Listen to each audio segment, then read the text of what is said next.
บายดีเพื่อนทุกคนวันนี้สาวลาวสิพามาเบิ้ง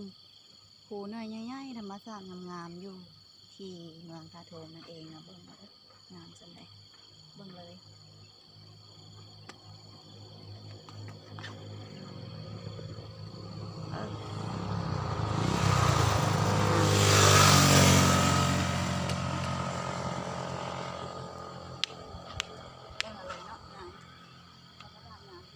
ท่าโทมเพื่อนทุกคนมีแต่แนวงามๆมีแต่ภูงามๆเบิ้งเอาเด้อ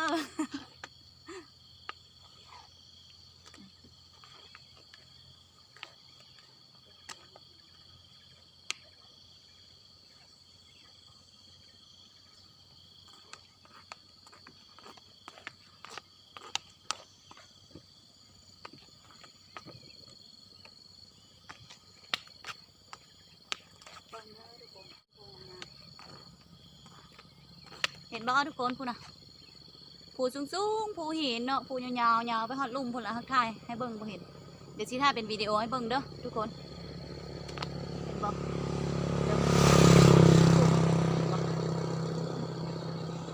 เบิ้งกันเด้อ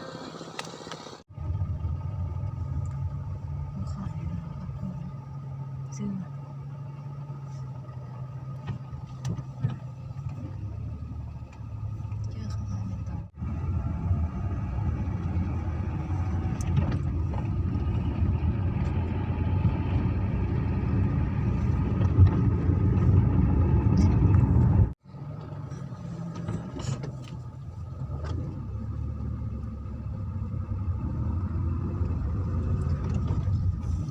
จอมภูที่ว่าแบบกระเจ้าชาวบ้านเขามาปลูกอันนั้นเนาะ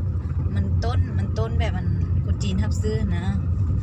เป็นให้มันต้นนอนอยู่ฝั่งเหนือนะอยู่ในภูนะอยู่เขตทะเวียงกระเจ้าปลูกมันต้นนี่หลายได้เป็นให้มันต้นส่วนหลาย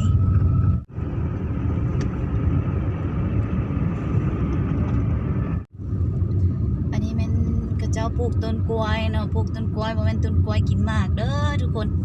ต้นกล้วยเอาใบตองมันไปขายเนาะแล้วก็ส่วนยางพาราอยู่เรื่องนั้นมันเป็นแผ่นดำๆมันเนาะส่วนยางพาราส่วนใหญ่ในแม่นทางกันชาวเมืองท่าโทมนี่ปลูกกันต้นกล้วยกับอันต้นยางพาราหลายเนาะเป็นส่วนหลายเนาะส่วนหลายนะต้นยางพาราส่วนหลาย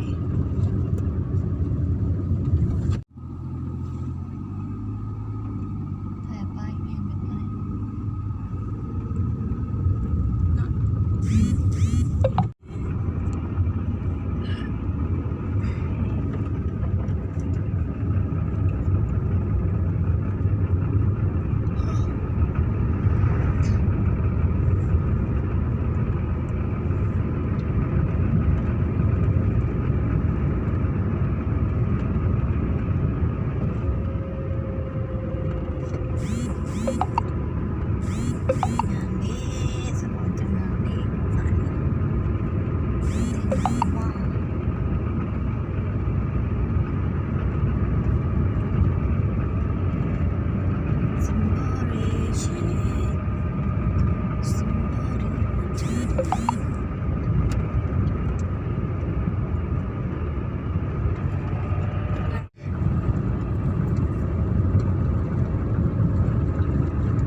เบิ่งเอาเด้อทุกคนภูนี่นะงามไม่งามว่า1 2 3ปันภู3เศร้าเลยนี่นะ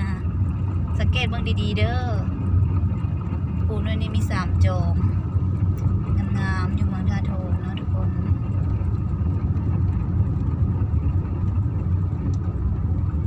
มีน้ำหมอกกว่าคุ้มมาอยู่เนาะกว่าคุ้มมาอยู่ตอนเช้า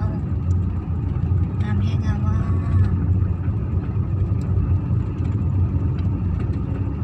งามที่สุดในโลกเลยอยากให้ทุกคนมาได้เห็น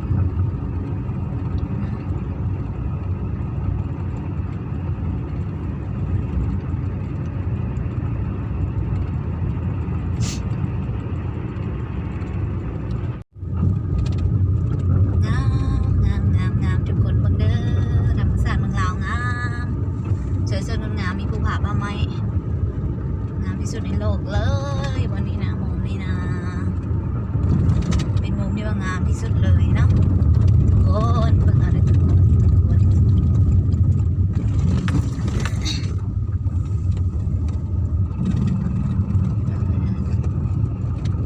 นั่นเป็นเมืองลาว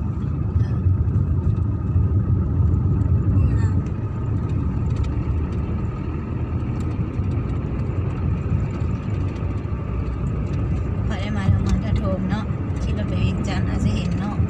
ภูแล้วนี่งามหลาย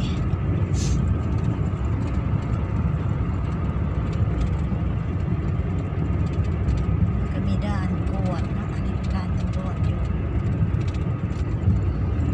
เงี่ยงไปด้านภูสำไล